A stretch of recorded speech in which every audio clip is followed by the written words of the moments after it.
Hello students, welcome to DCM classes. Today we'll be solving the JEE Main 2022 questions from physics which are asked in 29 June shift 1. और इससे पहले इनको questions को discuss करने से पहले मैं आपको कुछ चीज़ें बता देना चाहता हूँ कि इससे पहले मैंने मैथमेटिक्स और फिजिक्स के भी क्वेश्चन डिस्कस किए हुए हैं अलग अलग शिफ्ट के, तो आप वो भी देख लेना। और इसके अलावा जो कुछ चीज़ और मैं बताने वाला हूँ कि इस पीरियड में जो लास्ट का जो कुछ बचा हुआ टाइम पीरियड है, इसमें जो जुलाई 21 से आपके एग्जामिनेशन स्टार्ट होने वाले हैं, इससे पहले आपको करना क्या चाहिए। इससे पहले जो इम्पोर्टेंट चीज़ है इस पीरियड में, आपको मैक्सिम फिजिक्स केमिस्ट्री और मैथमेटिक्स तीनों की एक शॉर्ट स्ट्रेटजी बता देता हूँ मैं आपको।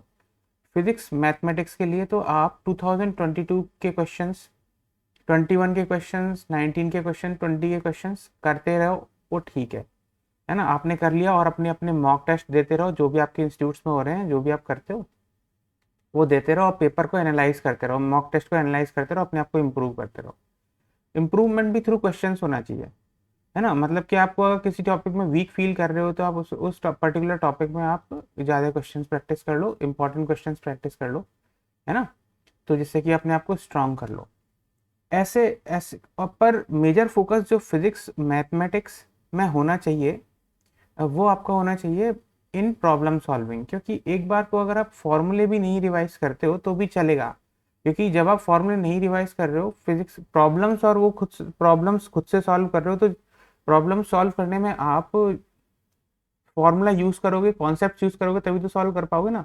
तो जब भी आप प्रॉब्लम सॉल्व करते हो खुद से, तो आपके वो कॉन्सेप्ट जो इंपॉर्टेंट कॉन्सेप्ट जो एग्जाम के पॉइंट ऑफ व्यू से इंपॉर्टेंट है, वो अपने आप रिवाइज होते रहते हैं। तो फिजिक्स और मैथमेटिक्स में प्रॉब्लम सॉल्व करते रहो, इनफ है।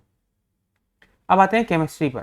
केमिस्ट्री की क्या स्ट्रेटजी होनी चाहिए, physical and organic. Physical and organic both mathematics की तरह और फिजिक्स की तरह लॉजिकल होते हैं। फिजिकल में भी अगर आप कॉन्सेप्ट प्रॉब्लम सॉल्व कर रहे हो फिजिकल केमिस्ट्री में, तो कॉन्सेप्ट सॉल्व कर रहे हो तो चलेगा।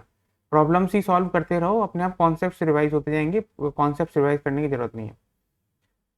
ऑर्गेनिक में आपको थोड़े से जो रिएक्शंस हैं, मतलब जब आप प्रॉब्लम सॉल्व करते हो तो साथ में रिएक्शंस रिवाइज करते रहो। और मोड ऑफ रिएक्शन रिवाइजिंग क्या होना चाहिए, मोड ऑफ रिएक्शन रिवाइजिंग आपका होना चाहिए कि आप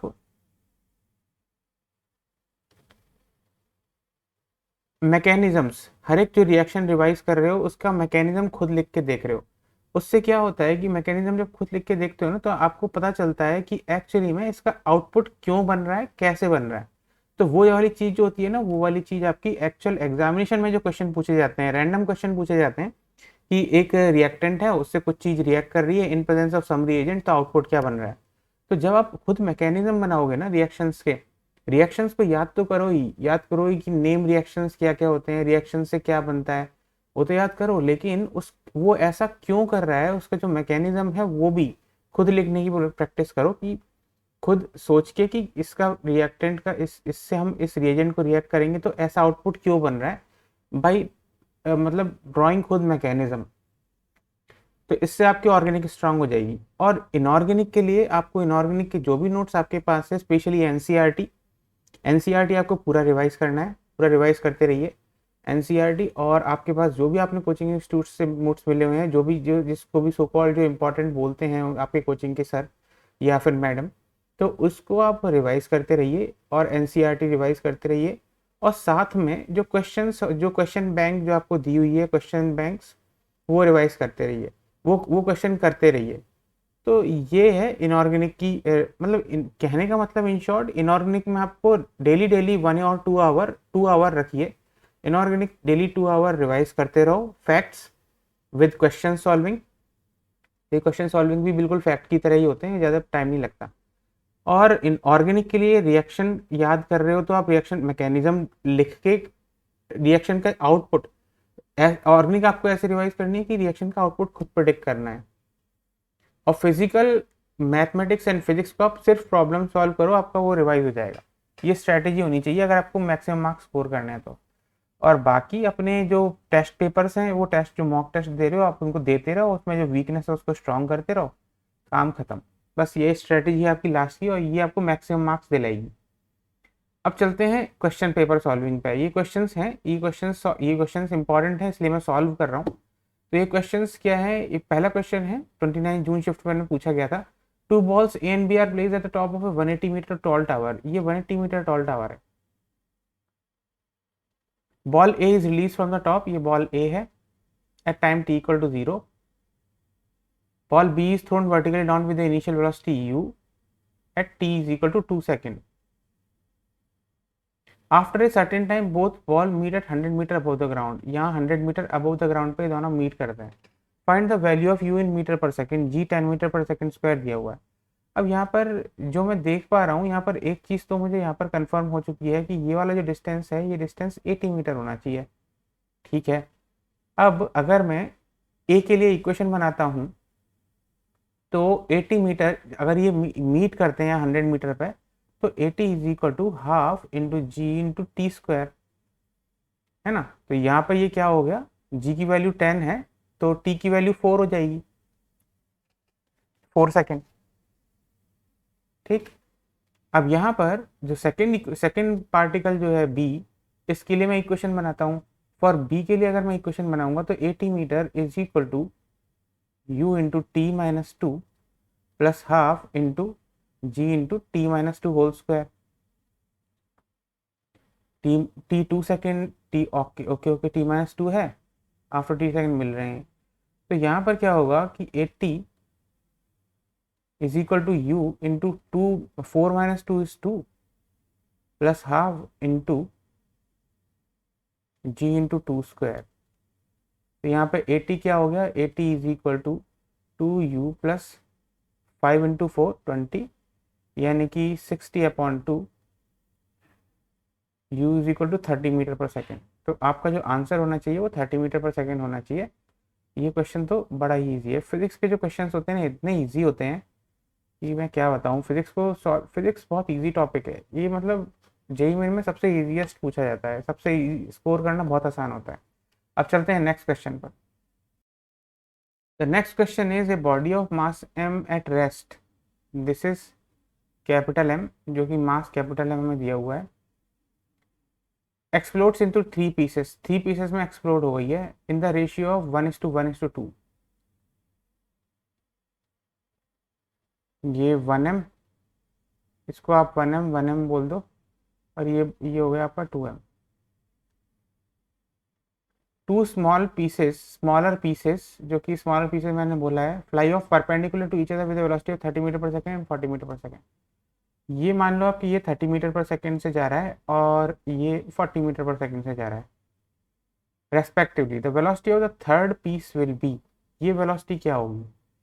अब यहाँ पर क्योंकि हम जानते हैं कि ये कोलिजन हो रहा है, मतलब कोलिजन मतलब कि ब्रेक अवे हो रहा है, एक्सप्लोजन हो रहा है, तो यहाँ पर क्या है कि सभी फोर्सेस जो है वो इंटरनल है। तो हम यहाँ पर क्या कर सकते हैं, कंजर्वेशन ऑफ मोमेंटम लगा सकते हैं कि because all the forces are internal, no और बाकी जो फोर्सेस है वो ग्रेविटेशनल फोर्स होगी जो कि कंजर्वेटिव फोर्स है। तो in the presence of no external force and conservative force we can apply the conservation of momentum in this case. तो इनिशियली जो टोटल मोमेंटम था वो 0 था, और फाइनली जो उनका है वो हम वेक्टर फॉर्म में देंगे, है ना। तो m into 30 i cap plus m into 40 j cap plus 2m v vector. यानी कि आपके पास क्या हो गया, mm कैंसिल हो गया, तो यानी कि 30 minus 30 i cap minus 40 j cap is equal to 2v vector. यानी कि v वेक्टर क्या हो गया, v vector is equal to 15 i cap plus 20 j cap minus में। अब इसने क्या पूछा है, इसने वेलोसिटी पूछी है, वेलोसिटी का मैग्नीट्यूड। यानी इस वेलोसिटी का magnitude will be equal to what, square root of your 15 square plus 20 square. तो 15 स्क्वायर होता है आपका 225, और ये होता है 400, इसका स्क्वायर रूट होगा रूट 625, और रूट 625 होता है 25। तो 25 मीटर पर सेकेंड जो है वो है आपका मैग्नीट्यूड ऑफ वेलोसिटी, तो वेलोसिटी जो होगी वो होगी 25 मीटर पर सेकेंड।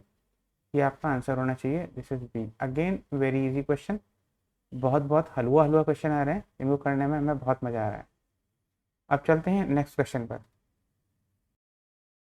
अब चलते हैं नेक्स्ट क्वेश्चन पर। The activity of the radioactive material is 2.56 into 10⁻³ if the half life of the material is 5 days, how many days the activity will become this much?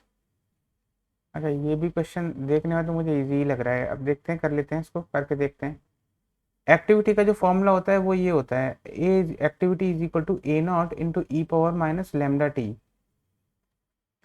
अब इसने ये बोला हुआ है कि एक्टिविटी ऑफ द मटेरियल कितने time में 2 × 10⁻⁵ बन जाएगी, यानी कि 2 × 10⁻⁵। ओरिजिनल एक्टिविटी है 2.56 into 10⁻³ into E power minus lambda T, यानी कि ये क्या हुआ, 2 × 10⁻⁵ बाई 2.56 इंटू 10⁻³ जिसको मैं ऐसा लिख सकता हूँ कि is equal to e power minus lambda t, जिसको अगर सिंप्लीफाई करना चाहें तो 2/256 कैंसिल हो जाएगा, क्योंकि 10⁻³ और 10⁻⁵ कैंसिल, 10⁻³ 10⁻⁵ हो जाएगा, लिख ही देता हूँ यार, 10⁻⁵ हो जाएगा, ये दोनों आपस में कैंसिल हो गए। तो ये E power minus lambda T is equal to 1/128 हो गया। अब 128 के बारे में आपको पता होगा कि ये 1/2 होल पावर 7 होता है। अच्छा, अब यहाँ पर हमें एक और चीज़ क्या दी हुई है कि half life of the material is 5 days, यानी कि आपको अगर हाफ लाइफ का फर्स्ट ऑर्डर रिएक्शन के लिए, क्योंकि फर्स्ट ऑर्डर रिएक्शंस होते हैं, अगर इसका हाफ लाइफ का फॉर्मूला आपको पता है तो lambda is equal to ln2/t½ होता है, करेक्ट, ये आपको पता होगा। तो यहाँ पर अगर मैं इसको इसको यहाँ पर अप्लाई करूँगा तो ये मेरे पास क्या आएगा, ई पावर माइनस t/t½ ln2, यानी कि नेचुरल लॉगरिथम। तो यहाँ पे ये क्या हो गया, this can be written as is equal to 1/2 whole power 7। तो this can be written as e power log base e 1/2 whole power t/t½ ठीक है, is equal to 1/2 whole power 7। तो इसका मतलब मैं क्या कर सकता हूँ, ई कैंसिल हो गया, यानी कि t/t½ will be equal to 7, यानी कि t is equal to 7 times t½ हो गया। और इसने बोला है कि half life of the period is 5 days, तो यानी कि 7 × 5 इज इक्वल टू 35, यानी कि टोटल टाइम जो इसको लगा एक्टिविटी को 2.56 से 2 × 10⁻⁵ में चेंज होने में, वो है 35 डेज। तो ये भी क्वेश्चन काफ़ी इजी था। ये चलते हैं 35 डेज में। अब चलते हैं नेक्स्ट क्वेश्चन पर, फोर्थ वाला question. This question is a spherical shell of 1 kg mass. इस शेल का जो मास दिया हुआ है, ये स्फेरिकल शेल है ना, ये याद रखना, शेल मतलब कि एक बॉल जैसी जो अंदर से खोखली होती है वो। तो इसका जो मास है वो मास हमें दिया हुआ है 1 kg। पहली चीज, इसका रेडियस है कैपिटल आर, तो इसका रेडियस कैपिटल आर मैंने लिख दिया, जो यहाँ पे दिखाया हुआ है। और it is rotating with an angular velocity omega, मतलब ये एंगुलर वेलोसिटी ओमेगा से रोटेट कर रहा है in the horizontal plane. The magnitude of angular moment of the shell about the origin O, अच्छा, about the origin O to a/3r² omega है, यानी कि अगर, क्योंकि अगर मैं इसके सेंटर से एक लाइन पास करता हूँ तो ऑब्वियसली जो दिस डिस्टेंस जो है, ये वाला जो डिस्टेंस होगा, ये r कैपिटल R होगा, है ना, रेडियस। इसके अबाउट इसका जो, और इसकी एक पर्टिकुलर वेलोसिटी भी होगी, दिस इज ये एक बॉडी है, क्योंकि ये रोलिंग विदाउट स्लिपिंग कर रहा है, तो इसलिए इसकी एक वेलोसिटी भी होगी हॉरिजॉन्टल डायरेक्शन में, ठीक है, ओके। अब यहाँ पर इसका जो एंगुलर मोमेंटम होगा वो हमें दिया हुआ है अबाउट ओ, आई की वैल्यू अबाउट ओ, पहले मैं सॉल्यूशन लिख देता हूँ। तो angular momentum about O is given to be equal to a/3 into capital R² into omega, ये हमें दिया हुआ है। अब हम इसका एंगुलर मोमेंटम निकालते हैं अबाउट ओ। तो इसका जो एंगुलर मोमेंटम होगा वो सम ऑफ टू होगा, मतलब एक तो रोटेशनल एंगुलर मोमेंटम और दूसरा वाला जो एंगुलर मोमेंटम होगा वो होगा आपका linear angular momentum about the O. तो linear I O will be equal to I linear plus I rotational about O, दोनों अबाउट ओ है ना। तो आई लीनियर क्या होगा, आई लीनियर होगा आपका एम इंटू इसकी जो वेलोसिटी है हॉरिजॉन्टल वेलोसिटी वी इंटू इसका रेडियस आर, बिकॉज वेलोसिटी का जो परपेंडिकुलर डिस्टेंस है ओ से वो आर है, तो ये capital R plus I rotational हो जाएगा अब हाफ आई ओमेगा स्क्वायर, तो half I into omega square. अब क्योंकि ये रोलिंग विदाउट स्लिपिंग कर रहा है, इसका मतलब यहाँ पर v is equal to r omega भी होना चाहिए। अब यहाँ पर कंडीशन दूसरी क्या होनी चाहिए, तो v is equal to r omega होना चाहिए, क्योंकि this is doing rolling without slipping, है ना। तो ये यहाँ पर आर ओमेगा वेलोसिटी है और ये वेलोसिटी v है, तो ये दोनों इक्वल होने चाहिए, नीचे वाला पॉइंट स्टेशनरी होता है ना। एक कंडीशन ये हो गई मेरे पास, और एक और कंडीशन ये हो जाती है कि इसका जो मोमेंट ऑफ इनर्शिया है वो स्फेरिकल बॉल जो होती है शेल, उसका हमें पता है कि 2/3 m into capital R square होता है, ये भी हमें पता है। तो अब क्या करोगे आप, इसमें वैल्यू डालनी है बस। तो m into v is equal to r omega, यानी कि m are square omega plus half into 2/3 into m are square into omega square, two two cancel कर दो, तो ये क्या हो गया m are square omega into 1 plus 1/3।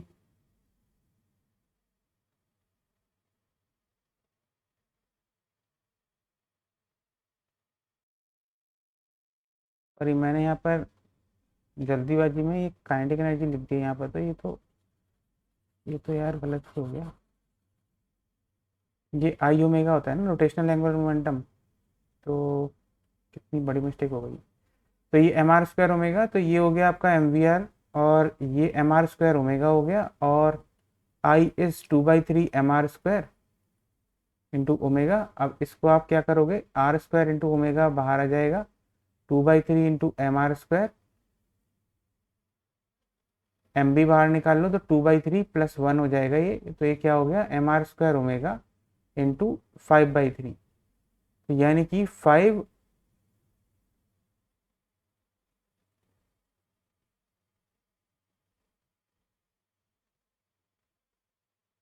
a/3 are square omega है, और मास 1 दिया हुआ है, तो ये एक्चुअली 5/3 आर स्क्वायर ओमेगा हो गया। तो इसका मतलब आपकी जो वैल्यू है ए की वैल्यू 5 होनी चाहिए।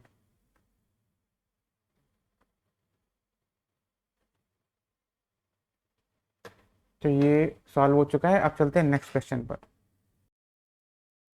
Next question is a cylinder of fixed capacity of 44.8 litre contains helium gas at standard temperature and pressure. ये आपके पास सिलेंडर है, मैं सिलेंडर बना के दिखा देता हूँ। इस सिलेंडर टाइप का है, मतलब एक कंटेनर टाइप का समझ लो। इसका जो वॉल्यूम है, इसमें वॉल्यूम दिया हुआ है 44.8 लीटर है। इसमें हीलियम गैस है अंदर। अब ये हीलियम गैस मोनोटॉमिक गैस है, पहले ये समझ लो, क्योंकि बहुत बार सीपीसी भी बहुत यूज होता है इसमें। The amount of heat needed to raise the temperature of gas in the cylinder by 20 degree Celsius. Delta t temperature कितना आप राइज कर रहे हो, 20 डिग्री सेल्सियस से राइज कर रहे हो। तो इसमें अमाउंट ऑफ हीट नीडेड, अब आपको ये पता है कि इसमें जो ये जब सॉल्व करते हैं हम ऐसे क्वेश्चन, तो सबसे पहले तो हम फर्स्ट लॉ ऑफ थर्मोडायनेमिक्स, जो लॉ ऑफ थर्मोडायनेमिक्स होती है ना, वो यूज़ करते हैं। थर्ड लॉ ऑफ थर्मोडायनेमिक्स जो होती है ना, वो यूज़ करते हैं, जिसमें d q is equal to d u plus d डब्ल्यू होता है, जिसमें डी क्यू होता है अमाउंट ऑफ हीट जो आपने प्रोवाइड किया या फिर निकाली है, अमाउंट ऑफ हीट एक्सपेल्ड या फिर जो एक्सचेंज हुआ है। डेल्टा यू होता है चेंज इन इंटरनल एनर्जी, और डेल्टा डब्ल्यू होता है work done on the gas या by the gas.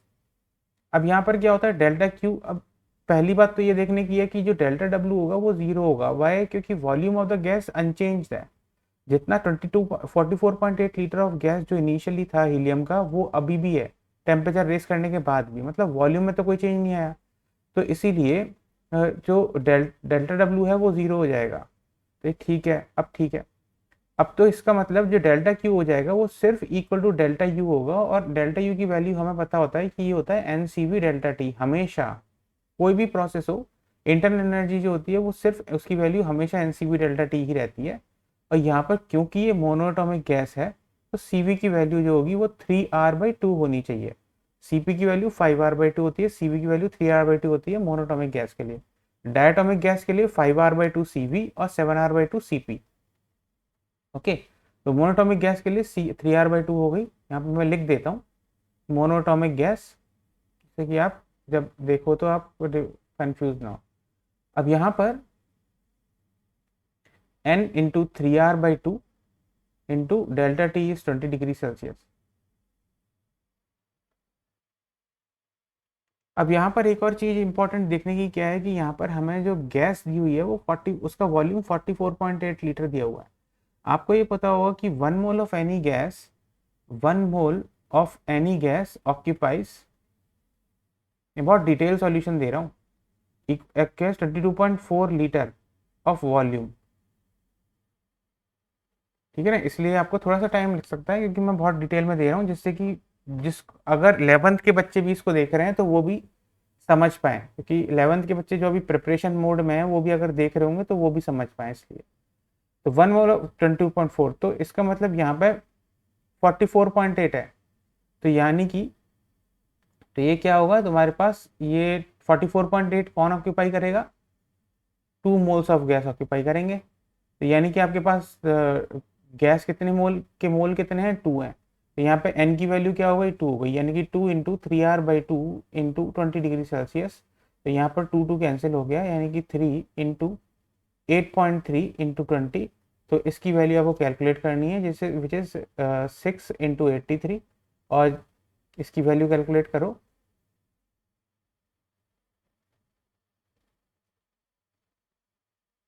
Four ninety eight.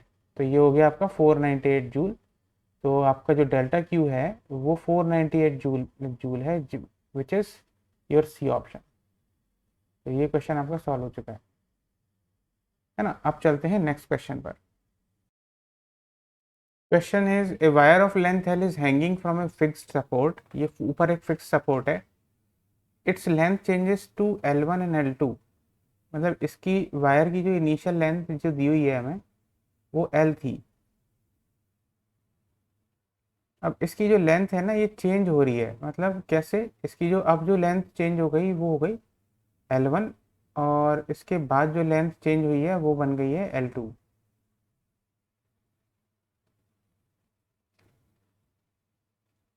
ये हो गई L1 और ये हो गई L2। क्यों हुआ ऐसा?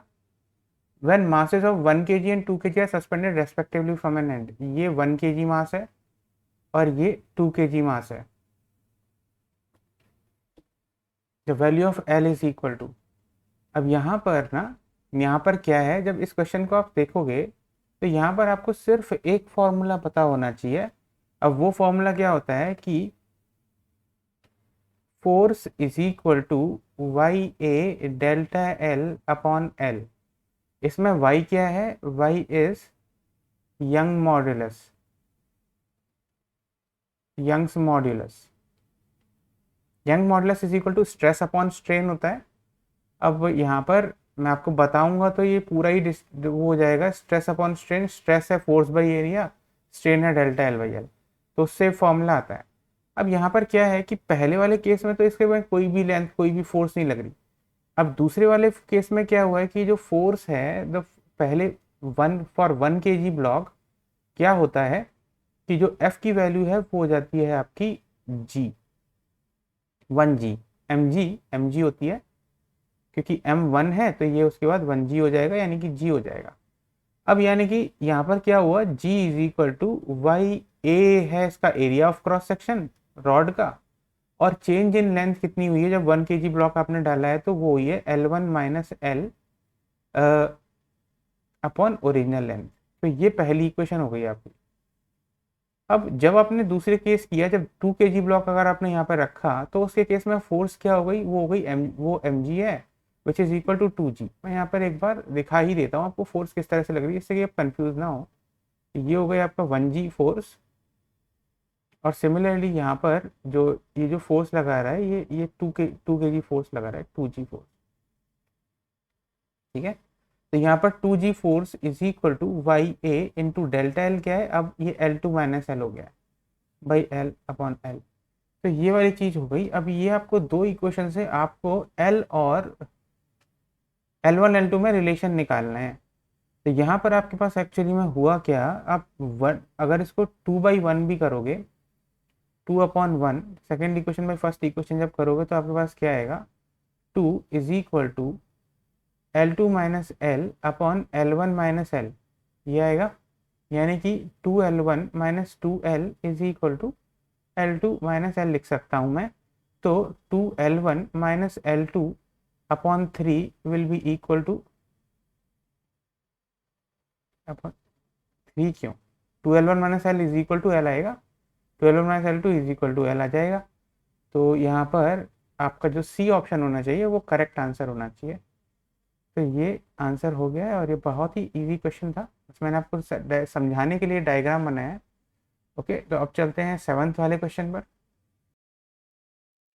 सेवन्थ क्वेश्चन इज, इसमें भी मैं डायग्राम बना के दिखा देता, लेकिन डायग्राम बनाने की ज़रूरत नहीं है, इसलिए फोटो इलेक्ट्रिक इफेक्ट एक बहुत ही इंपॉर्टेंट इफेक्ट है। और इसके लिए तो हर बार मैं क्लास में बोलता हूँ कि ये इतना इंपॉर्टेंट इफेक्ट है कि इससे ऊपर एक क्वेश्चन तो आना ही आना है, और ज़रूर आता ही आता है।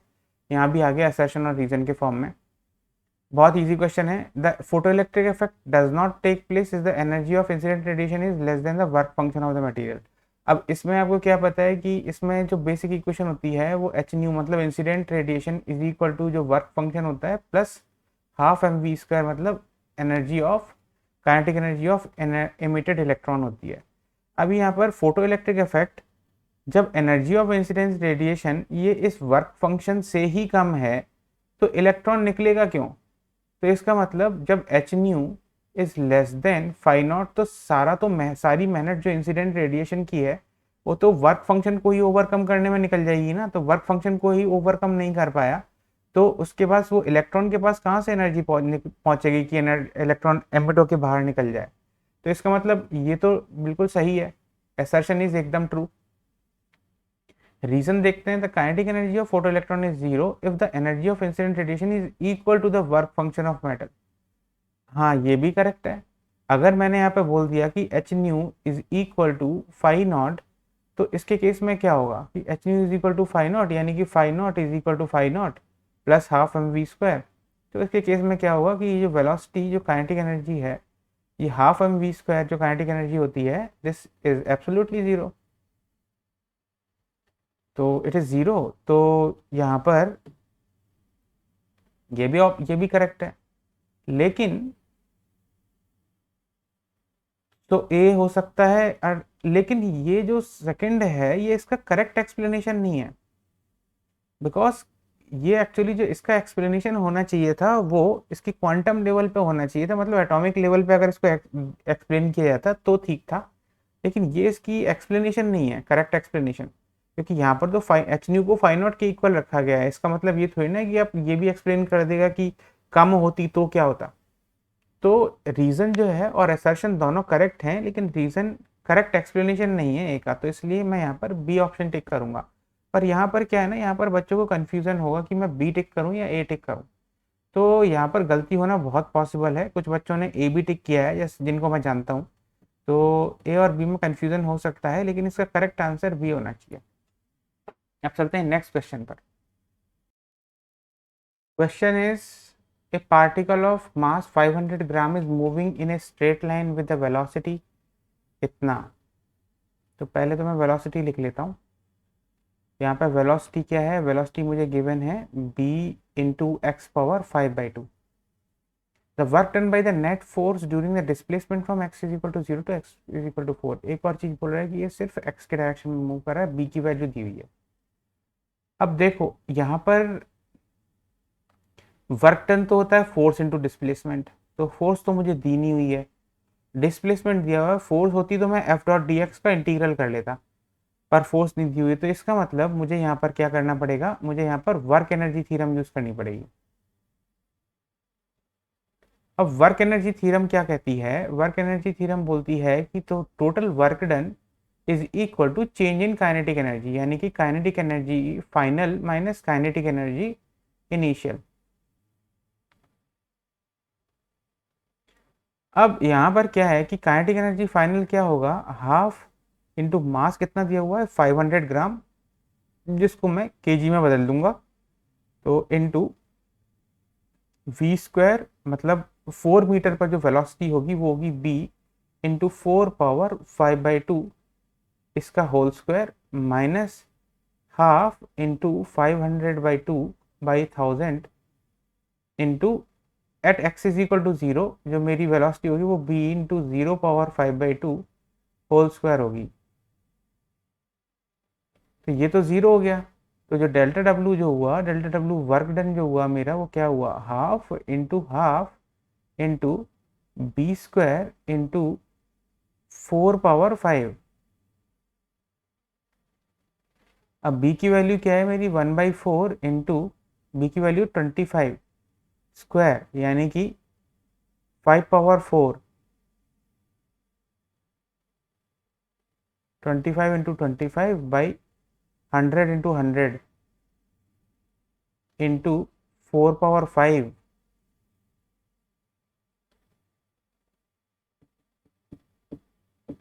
तो ये है जिसको आपको कैलकुलेट करना पड़ेगा। जब इसको आप कैलकुलेट करेंगे तो यहाँ पर इसको तो भैया 4 इंटू 4 कर देता हूँ मैं, जिससे कि आसानी से कैलकुलेट हो जाएगी।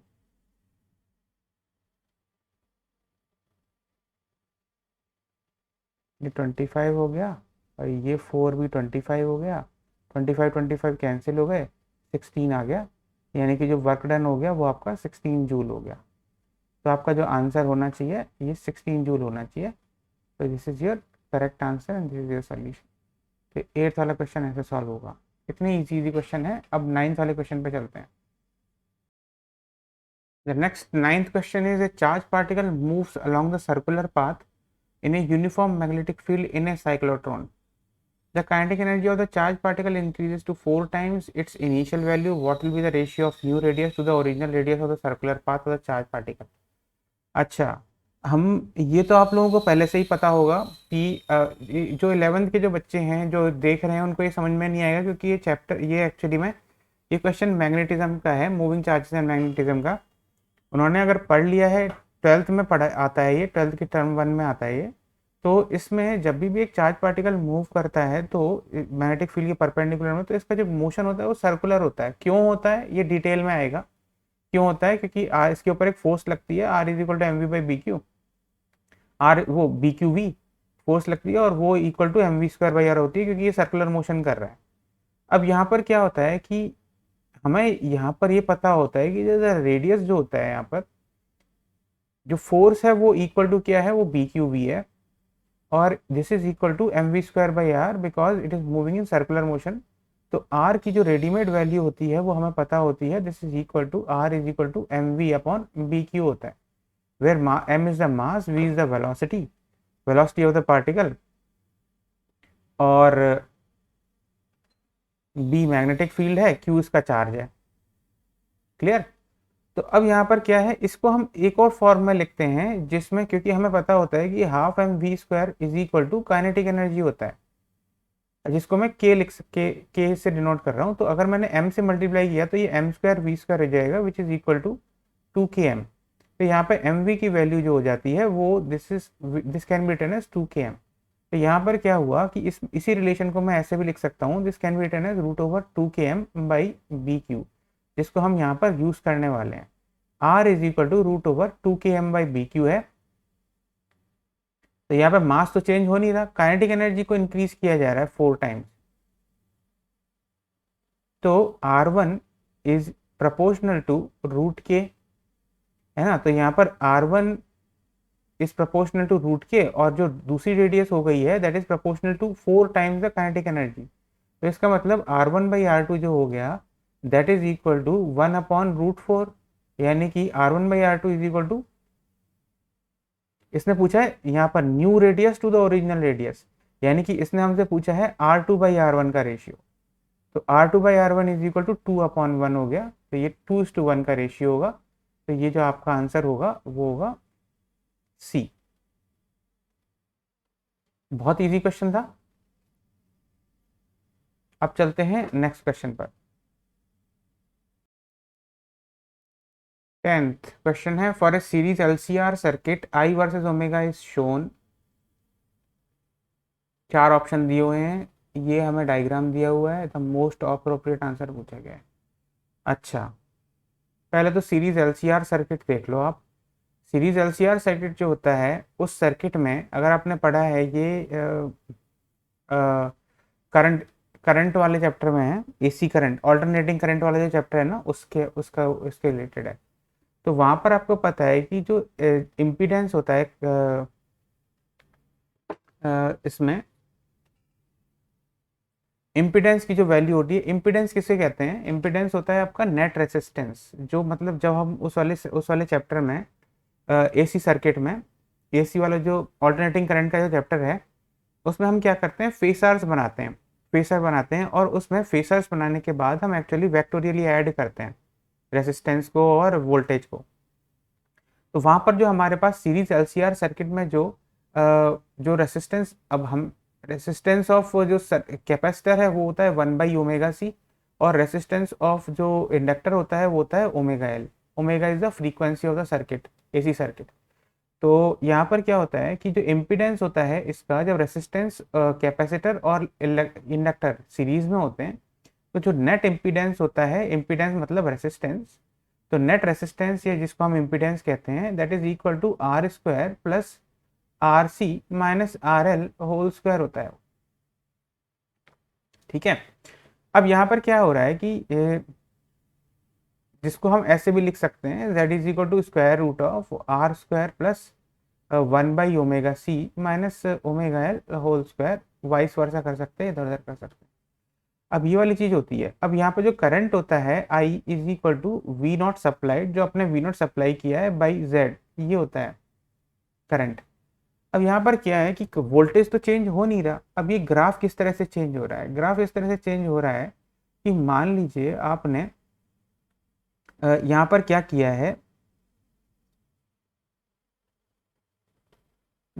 एक्चुअली में यहाँ पर ये जब हम फेसार बनाते हैं तो इसको हम ऐसे लिखते हैं, R square plus omega L minus 1/ओमेगा C whole square, because obviously ये जो आर एल है ये ज़्यादा बड़ा है ना, पर स्क्वायर के अंदर है इसलिए कोई फर्क नहीं पड़ता। लेकिन रियलिटी में क्या होता है, रियलिटी में ये ऐसा होता है, उल्टा होता है। मतलब R L minus R C होता है, क्योंकि आर एल हमेशा बड़ा होता है क्योंकि ओमेगा मल्टीप्लाई हो रहा है एल से। तो यहाँ पर क्या होगा, तो आप बेटर है इसके एनालिसिस के लिए, क्योंकि ग्राफ दे दिया इन्होंने, तो आप इसको ऐसे ही लिखो। तो यहाँ पर क्या होगा कि जब ओमेगा जो मैक्स, ये जो मैक्सिमम वैल्यू दी हुई है आई मैक्स, तो आई मैक्स पर क्या होता है, आई मैक्स पर ये जो आर सी होता है, R L is equal to R C हो जाता है। इसका मतलब 1/ओमेगा C is equal to omega L हो जाता है, यानी कि ओमेगा आर की वैल्यू जो होगी 1/LC होगी, इसका स्क्वायर रूट। ठीक है, ये मैक्सिमम कंडीशन होती है क्योंकि उस पर इम्पिडेंस मिनिमम हो जाएगा, क्योंकि उसके इसके केस में जो इम्पिडेंस होगा Z, उसकी वैल्यू R होगी, यानी कि आई मैक्स हो गया। आई मैक्स की वैल्यू हो जाती है आपकी V0/R। ठीक है, ये मैक्सिमम वैल्यू थी। उसके अगर आप लेफ्ट भी जाएंगे, अगर आपने ओमेगा को कम भी कर दिया, तो ओमेगा एल माइनस 1/ओमेगा सी की वैल्यू कुछ तो होगी, इसका स्क्वायर है, यानी कि जो इम्पिडेंस है कुछ तो है, इसका मतलब वो जेड की वैल्यू इंक्रीज हो गई, उसकी वजह से आपका जो करंट है वो डिक्रीज हो जाएगा। या फिर आपने ओमेगा को बढ़ा दिया तो ओमेगा एल की वैल्यू बढ़ गई, तो उसकी वजह से भी इम्पिडेंस बढ़ गया, तो क्या हुआ कि आपको जेड बढ़ गया, तो करंट की वैल्यू डिक्रीज हो गई। ये ग्राफ बताया हुआ है। अब हमें इन चारों ऑप्शन में से देखना है। To the left of omega the circuit is mainly capacitive, बिल्कुल ठीक, ये ऑप्शन करेक्ट है। क्योंकि मेनली कैपेसिटिव क्यों है? क्योंकि जब आप ओमेगा को कम करते हैं तो जो रेसिस्टेंस ऑफ द ओमेगा है, रेसिस्टेंस ऑफ द कैपेसिटर है, जब ओमेगा रिड्यूस होगा तो रेसिस्टेंस ऑफ द कैपेसिटर ये बढ़ेगा, तो यानी कि मेनली जो सर्किट हो जाएगा वो कैपेसिटिव हो जाएगा। To the left of omega the circuit is mainly inductive, ये गलत है, क्योंकि ओमेगा आप बढ़ा रहे हो, मतलब ओमेगा आप घटा रहे हो, तो आर एल की वैल्यू कम हो रही है, इसका मतलब वो कैपेसिटिव, इंडक्टिव नहीं कैपेसिटिव हो रहा है। At omega R the impedance of the circuit is equal to the resistance of the circuit, ये बिल्कुल करेक्ट है। At omega R the impedance of circuit is zero, ये गलत है। तो आपके जो करेक्ट ऑप्शन हैं वो ए और सी होने चाहिए, यानी कि वैल्यू आंसर जो होना चाहिए वो सी होना चाहिए। तो ये है आपका इसका एक्सप्लेनेशन। तो 10 क्वेश्चन सॉल्व हुए हैं। तो आज मैं इस वाली वीडियो में सिर्फ 10 क्वेश्चन सॉल्व कर रहा हूँ, और जो नेक्स्ट वीडियो आएगा उसमें इसी शिफ्ट के नेक्स्ट 10 क्वेश्चन सॉल्व करेंगे, और फिर नेक्स्ट वाले वीडियो में जो बाकी जो न्यूमेरिकल 10 क्वेश्चन है वो सॉल्व करेंगे।